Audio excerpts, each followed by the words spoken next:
Welcome to the Mormon to Medium podcast. Today, we have a really special guest. She has an amazing story, and I cannot wait to introduce her to you. This is Leah, and you tell us all about how to get a hold of you and where they can find you. I'm just on Instagram, that One Exmo. You can also look under Leah Marie. That's it. And yeah, I mean, I have a YouTube, but I don't really do too much. So Instagram is kind of where it's at. Awesome.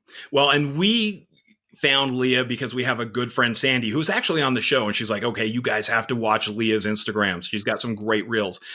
So we started watching, and you've got a crazy story, growing up in Mormonism and going on a mission and coming back from a mission. And you had a lot of stuff go on in your life with Mormonism.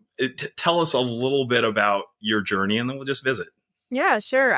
So I grew up LDS. My parents were very, very into it. They're first generation, and so it was kind of a big deal for them. And then I'm the youngest of four, and so just trying to be the best one out of all of them because they had kind of messed up, and so having that pressure on me was it was kind of a lot. So I was kind of like their last hope, for something good. So I served a mission and I felt good about going. I wanted to go, but my young adult feelings got the best of me, and I kissed an elder many times while I was there. Oh no. So I got kicked off, and when I came home, where did you go? They served in Boise, Idaho for a year. That's where I kissed the elder. And then I finished my mission in New Mexico. So okay. Yeah. There was kind of a weird gap in between. Gotcha. All right. So, look, I've got questions. Yeah. Already, I'm like, we got to find out more. Yeah, it's a long story. So, number one, was he cute? Oh, very. Yeah. No, okay. It was so sweet, so cute. I mean, we got along really good. So, yeah. Which is awesome. Do you still have contact with him? I don't. I did find his Instagram page and just said, like, hey, I'd want to let you know, like, I've told my side of the story. I haven't said your name, but if you see a video, like, just know you're okay. So, but I don't know anything about him. He looked happy. So that's good. Good for him. So how did it actually even come out? I mean, so look, usually for those who don't understand how Mormon missionaries work, they usually pair up. They're always supposed to be with their companion. When they're not with their companion, it's only supposed to be for a very short amount of time.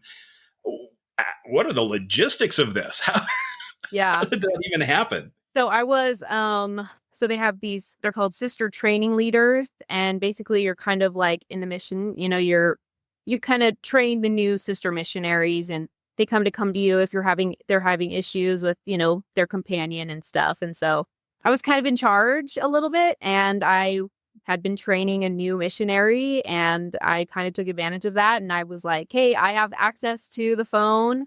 You can't see any messages. And she believed me. So I feel kind of bad. I kind of manipulated that because I didn't want to get caught. And so then, I just we were just texting a little bit here and there, and she never found out. It was his companion that found out. Oh, okay. Yeah. And he ratted us out. So nobody ever let him know that snitches get stitches. And he was the worst missionary of them all, like the most cocky. He played football for BYU and just thought he was like the cat's meow. And so when I found out that he had told, I was like, oh yeah, of course he did. Of course. Yeah. Wow. Summer sales, bro. Right. Yeah. Totally. Yeah. Yeah. Yes. I can see the flat hat and everything. I've just got this image of exactly who he is. Yep. Mm-hmm. So he ratted you out. What was the process after that? I imagine the mission president was like, okay, sister. Mm-hmm. How did that go? Like, what was that conversation like? It was scary. He wanted to meet at a church building. And so, we met him immediately, and his wife was there, the mission president's wife, and my companion had no idea what was going on. She was scared, and I couldn't tell her anything. And so he didn't want me to tell her. So, we met, and it was about 10 minutes. We sat there, and I didn't say anything. I couldn't get anything out. Like, he was just sitting there trying to convince me that this was good for me to tell him every detail. I needed to let him know every single thing so that he can report it to the higher ups, like the Area 70. And it was just all I kept feeling was like my parents, disappointing my parents, because my brother had also got kicked off his mission for Oh, fooling around. And so my parents had been through this before. So it was just a lot of emotions. I didn't want to tell him, because it was just kissing, Wow. but I knew it was not okay. right. Da- It's, oh, go ahead, Nan. I can't even imagine, and I can't imagine that they even treated you the same as they would treat him. Oh, It had to be a different thing because the guy never gets it as bad as the girl does. yeah. Yeah, when I got home and I did end up talking to him, we chatted about that. And yeah, I mean, he didn't tell his bishop, he didn't tell anybody, he didn't have to. Nobody pressured him to go back out. It was really odd. So Wow. yeah, very, very different So, for him than it was for me. so did they send him home also? They did, yeah. Yeah, they sent him home too. And Gotcha. it was a week later. I had to stay in the mission field for a whole week. And I couldn't pray. I couldn't teach lessons. I had to stay in they had other sister companions come and switch out so my companion could go out, and yeah, it was wild. It was crazy. For kissing. For kissing, yeah. Yeah, we did nothing more than just make out. That Yeah. seems like such an extreme reaction compared to what took place. Yeah. I think So- because it was a couple of weeks and it was more than one time, I think it was just like, wow, this really is a prop for them, it was ongoing. And we would have kept it going on too, for sure. Gotcha. My mind is going to the hormones of kids that age. And did they not think of that? Like, maybe they have raging hormones and you're asking these kids that are supposed to be, is so innocent and everything, to not do anything like that, to be around other kids without adult supervision, just to be around kids that age. You've got so many hormones going on. I think that your story it's probably like a lot of people's. By the way, I like your cut. Please tell me it has, what's it called? A Moscow Mule. A Moscow Mule lip? Yeah, it is. Yep. My friend got them for me. We were at a bar and I was like, I love copper things. And she got them for me. So I love them. Yeah. Love it. Broad peach ginger ale. So, and I love it. Or ginger beer. Yeah. Oh, I love it. So I love those Horrible. drinks. They're so good. Horrible stuff. There's just water in it, but Hey, do you know what? It's your story. You can tell whatever you want. Nobody knows. Sure, it's water. yeah, So sure. everyone, Leah's got Weekly. water in her mud. Yeah, I'm just a stay-at-home mom. It's not a big deal. I'm never stressed. No She- stress. No. She just uses a copper mug instead of a Stanley. Yes. Oh, yeah. I do actually have a Stanley. That's really funny. Oh, we know what's in those. Yes. Oh, We yes. understand. Oh, yeah. Guilty. We're parents too. Yeah. Our kids are just older. That's awesome. Yeah. That's funny. But yeah, the hormones, I mean, it's so true. Like they do send you out and I think they're aware. I think they know that they're because, it's such a commitment that you have to make that if you get through your mission, the chances are you will get married in the temple and that's more money for them. And I think Yeah. it's all about money. I really do. Oh, Oh yeah. 100%. Like it really is. It's just about power. 100%. 100%. Yeah. Oh yeah. Yeah.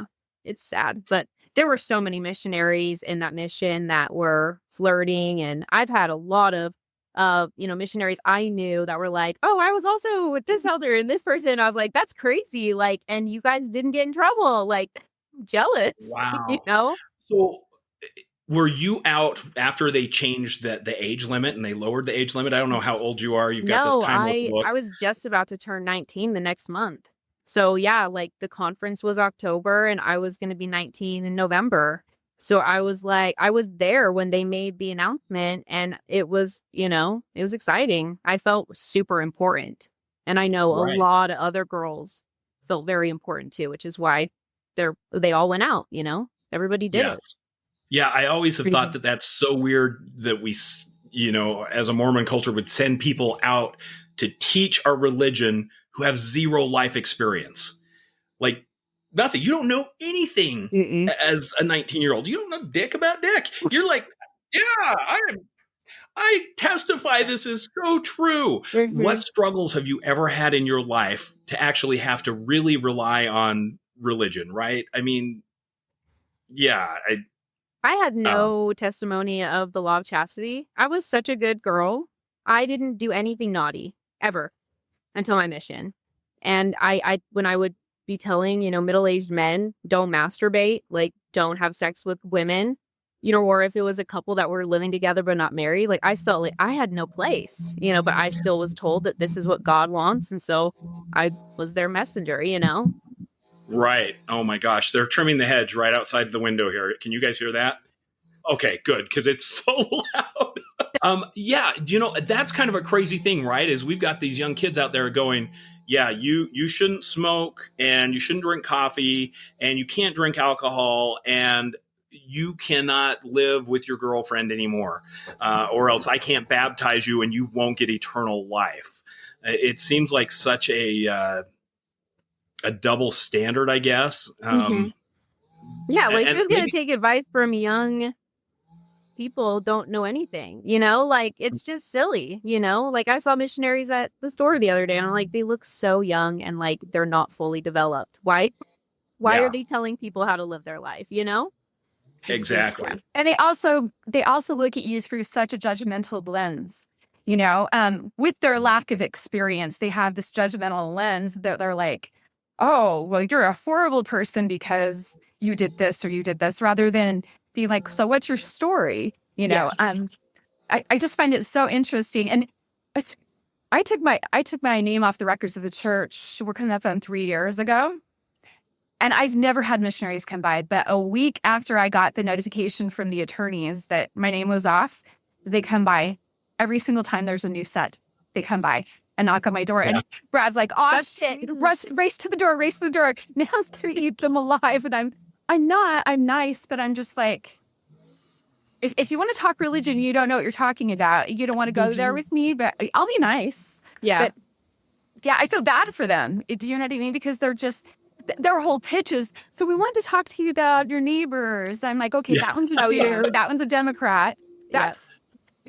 They're not going to talk to you. They're not going to answer their doors. Like, this happens Well, all the this is time. the thing is they know this. Like missionaries have a big ass binder of their whole area and who do not contact you. You have all information about even neighbors, just notes. So it's just silly. Missionaries still push it. They still show up. Yeah. We decided it's because we're a mixed faith relationship because I'm still a Mormon. Because my name is still on the records, but Nan is off. So, I think that makes us fair game. Now, That's Brad awesome. made his on the records because he it's his backup plan so he can be still to his ex-wife for eternity. Oh, wants that to. makes a lot of So sense. that's what it is. Yeah. That's a good reason to do that. Yeah, for sure. Oh boy.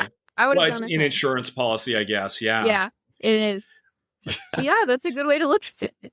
Or I'm just too lazy to do anything about it is really the accurate answer there. Or you could be excommunicated. I'm kind of jealous. I wish I would have gone through an excommunication process, like sitting down. I Yeah, do. just to know what it was like, right? Just to know what it was like to be in a room full of men, just like lasers, focused on you. It would have been interesting, Right. It's such a weaponized use of guilt. That's all it is. Yeah.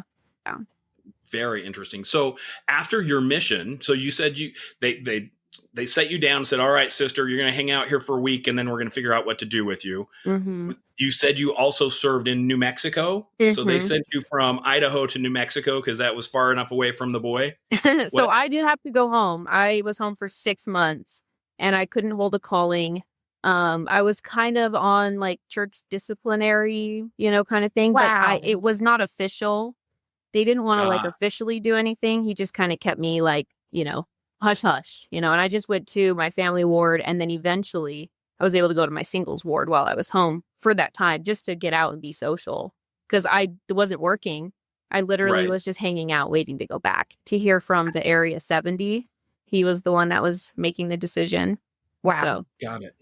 How did that affect you on a personal level? Like, like, was that had to be hard to go back to church and be like, oh yeah, I can't pray, or I'm sorry, I'm not going to take the sacrament, or, Yeah. what was that like? It was awful. I mean, I came home because I, broke rules, and I was told by my parents and my church leaders to like lie and say I was home for a concussion. And so for What? medical reasons, and then it's like, oh, you can't take the sacrament. Why can't you take this? Oh, you can't pray in this class. Why not? So it was awful. Yeah. They actually told you to lie about it. Yes. I could not. My Wow. brother, my sisters, nobody knew. I had no cousins. Nobody knew why I was really home for my mission. I Wow. couldn't tell them. Yeah, they didn't want. Interesting. I guess they didn't want to. I don't know. Make my parents look bad or something. The shame runs deep. Holy cow. Yeah. Wow. Yeah. That is surprising to me. So after you're there for 6 months and they're publicly humiliated you enough, then they said, okay, now your humiliation is over. We can send you back to the mission. Yeah, and they asked me too. They were the Area 70 called me and said, "Do you want to go back to Boise? Do you want to go somewhere new?" And I thought, well, I didn't even think that I had a chance to go back to Boise. And so I said, yeah, I'll go back to Boise. And then they came back, and my mission president said it wouldn't be good for me to come back because there had been a lot of rumors, after we left, and they shut down my area that I was in. And so, they just dissolved it all. And so, yeah, then they were like, sorry, you can't go back to Boise. And I said, okay, well, maybe I'll go to Temple Square. I thought that would be a really fun, kind of unique experience. And they're like, no, we want to send you to New Mexico in the middle of nowhere on, Wow. reservations. And so that's where I ended up going, was New Mexico, Farmington. Got it. And what good experience? Bad Great. experience? 'Cause Oh, so good. I obeyed every rule. I didn't kiss any missionaries on that mission. So yeah, I returned with honor, I would say. Yeah, that's a catchphrase. I It love is. that. You returned with honor. Mhm. It's interesting though. We'll talk to missionaries, return missionaries, right? And you either get, it was such an amazing experience, best 2 years of my life, or it was horrible. I can't believe the trauma I have as a result. I'm glad I learned a different language and culture, but the religious part was traumatic. How would you describe your whole mission experience? It was amazing. I thrived in it. I mean, I wanted to be there. I loved the work I was doing. I loved the people. I loved serving others. And so it was easy. And I would rather be out than home with my parents. So there's a 8-year gap between me and the sister above me. Okay. And so from 12 to 18, I was the only one living at home. So like I was kind of an only child, and I looked to church activities to get out. So going on a very long mission, was, of course, I wanted to go back out. I was like, yeah, I'll go back out. I don't want to be at home with my nagging, narcissistic mother. Sure. Why not? I'll go have fun and meet people and take pictures and eat free food. I mean, it was easy. So I kind of took advantage of it to help me with my mental health, for sure. Do you know what, that's a great way to take it as a positive. I love that you were actually aware enough to go, hey, this is healthier for me. Yeah, it was. So as you came back and you fast forwarded, what happened when you came back? Were you just like perfect Molly Mormon? No. I lost my virginity in between my missions, Okay. which is a whole other story. You yes. didn't tell us that part. Yeah, so I will. So I couldn't have a calling, but they wanted me, this was about a month or two before I went back on my mission. So they wanted me to get back into the mission mode. So I started going out with the sister missionaries in my young single adult ward, and we were teaching a guy, and he was cute, and we got along, and we started hanging out, and it was on it was his baptism day. We went back to his house and we celebrated. So I was like, yeah, let's do this. I don't mind. Let's have fun. So yeah, so I lied a lot, but when I got back, I went back right into all of that fun stuff I was doing before. Gotcha. I like we celebrated. Yeah, I'm we gonna start did. using that.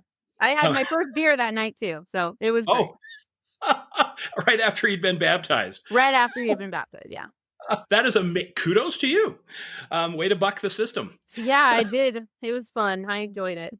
Wasn't that really hard for you to go back out into the mission field and act like nothing No. happened when you had done this stuff over here? No? I was so numb to any punishment or however anyone thought that I was like, I didn't care. And he knew too. I was like, I'm going back on my mission. And he was all for it. He's like, yeah, I want to see you go. Like, have fun.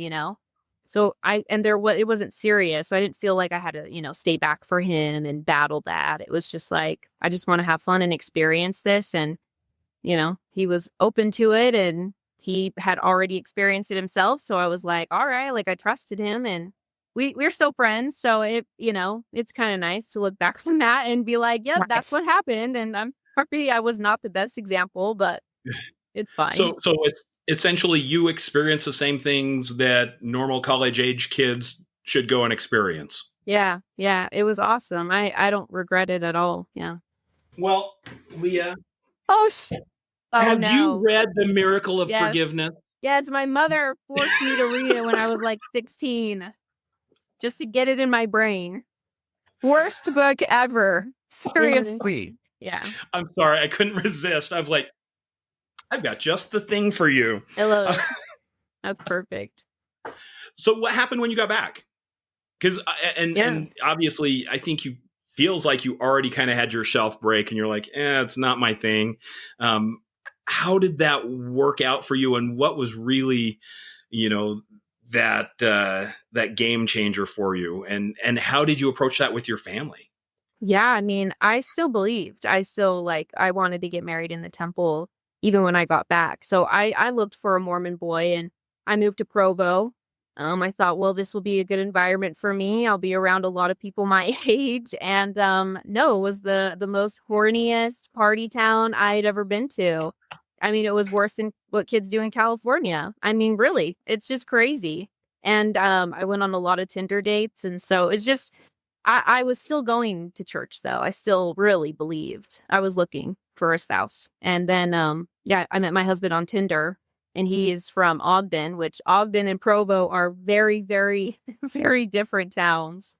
And Yes. I mean, we got married like 3 months later. So it was just like, my parents accepted it because he was Mormon. So my parents were like, oh, this is great. You can come back. Like, you guys can get active together and maybe get sealed. And my mom had a dream about my dad hugging my husband in the temple in white. And my mom told me that this would happen one day. She manifested that, we would get sealed in the temple eventually. And so I tried. And then my husband was in an anthropology class in college. And that's when I was like, oh, shit. Like, this is not real. There's so much more out there than just Mormonism and Joseph Smith. And that's really where my shelf just completely fell, I was like, oh yeah, this is not true. Wow. There's no way. It can't Right. be. So it was his anthropology classes and the looking at the historical facts of things that you were like, yeah, this is bullshit. Yeah, the CES letter and Oh. letter for my wife. Letter for my wife was another one that Interesting. broke my shelf. Yeah. Mind blown about the facts about Joseph Smith, It still baffles me that I was so fooled and I didn't see it. It seems like they're very good at obscuring the history that's not positive to them. Oh. And you're never taught those things, right? As I grew up, I was always taught Brigham Young started polygamy because there were so many men that died crossing the plains and the women needed someone to take care of them. Mm-hmm. So they started polygamy. And then I started learning, wait a minute, that's BS because Joseph started it and Emma hated it. And all of this stuff starts to come to light. And the more you learn, the more you go, I was so gaslit. I was so lied to for all of these years. And even if they were just lies of omission, it's still lies, right? And it was like an arrow to my heart when I started finding this stuff out. Yeah, I questioned Emma at one point too. And I was like, what happened to Emma? And I remember asking my husband, he's like, she never came over. Because he had kind of knew a little bit of some, Mormon history and stuff. And he was kind of more into it than I was when we first got married. And so, but yeah, thinking about Emma and how the church makes Joseph and Emma's relationship look like this beautiful, wholesome, happy, connective, relationship. And it's like, it's bullshit. Like, hated him. She was so mad at him for a lot of things that he put her through. And I think shame on the Mormon church for making a lot of people fooled at their relationship, because it's just, that's not how it was. Crazy. Wow. I know. I look back on my journey too, and I was so in until I was like 48 years old. Like so in, trying to fit inside that little Mormon box. And I believed it all with all of my heart that I was born into the church, and so I didn't know any different. And I guess I borrowed people's testimonies, but boy, when my world shattered and I started seeing spirits with my human eyes, nobody could help me. So it's like, wait a second. Yes. What is going on? And no one can help me. You have these priesthood leaders, and it's supposed to be the true church, right? Jesus is supposed to be the head of it, and yet they can't tell me why I'm seeing things that I'm seeing. I'm like, because they don't have all the answers. They don't have all the answers. That's they think they do, and they'll convince you. Yeah. Well, and they cheat all of us out of our birthright as a soul, because we come to this earth with all of these heavenly gifts, but they cheat us out of it because we're supposed to follow the prophet only and not get in touch with our own gifts that we come to earth with. And so a lot of people don't even know or don't even believe, in being in touch with the other side, or, feeling our loved ones that have passed. And it blows my mind that it's not a thing, that it's not a natural thing that we talk about and embrace. Yeah, and you would think after like baptisms for the dead and things that they do in the temple, like they should be, but yeah, they're not. They're not. Yeah. It's so crazy. Yeah. Well, and I think it's scary for them, right? Because they want to have all the answers, but they don't. And if they admit that they don't know, then somehow it weakens their position. To me, I like it much better when someone says, shit, I don't know. I'll see what I can find out, though. Go and do some research. Let me know. If you don't know the answer, it's okay. I mean, I don't know everything. And I feel like sometimes when people ask me questions on my page, I feel like it's been so long since I've gone through an endowment session that it's hard for me to be like, okay, here's step by step. Like, because it's been so long and my brain has really forgotten a lot of that stuff. But when you remember it, it's like, oh no, like that's not good. It's unhealthy. Yeah. Well, like when I was coming out of anesthesia, and I'll let you talk about that, Nan. No, you see it. You brought it. Well, okay. So, before you go through your endowment session, there's the washing and anointing, right? And I remember being completely overwhelmed. So, my girlfriend in high school got pregnant. Obviously, I didn't go on a mission after that. They don't like young fathers to be missionaries.